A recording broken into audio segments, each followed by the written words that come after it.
ஒற்றுமையே பலம். ஒரு காட்டில் நிறைய விலங்குகள் சந்தோஷமாக வாழ்ந்து வந்தன. ஆனால் அவைகளுக்குள் இப்பவும் சண்டை.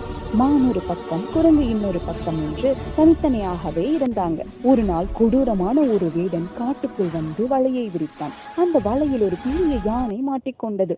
யானை கத்தியும் மற்ற விலங்குகள் அதுக்கு நாம எதுக்கு உதவணும் என்று அது தனியா மாட்டிக்கொண்டதுன்னு விலகியே நின்னாங்க. சிங்கம் கூட அதை தாக்க வர பயந்து ஒதுங்கிவிட்டது. வேடன் சந்தோஷமா யானையை இழுத்துட்டு போக வந்தான். அப்போ ஒரு வயதான குரங்கு சத்தமா, நண்பர்களே, இன்றைக்கு யானைக்கு நடந்தது நாளைக்கு நம்ம எல்லோருக்குமே நடக்கும். தனித்தனியாக இருந்தால் நம்மளால் தப்பிக்க முடியாது. நாம் எல்லோரும் ஒரே காட்டின் குழந்தைகள் என்று உணர்ச்சி பூர்வமாக பேசியது. குரங்கின் வார்த்தைகளை கேட்டு எல்லா விலங்குகளும் மனசு மாறின. மான்கள் வேகமாக ஓடின.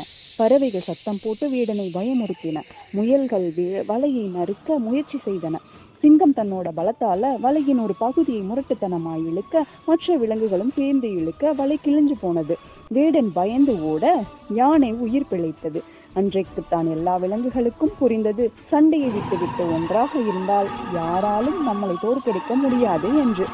நீதி, ஒற்றுமையே பலம். Unity is strength.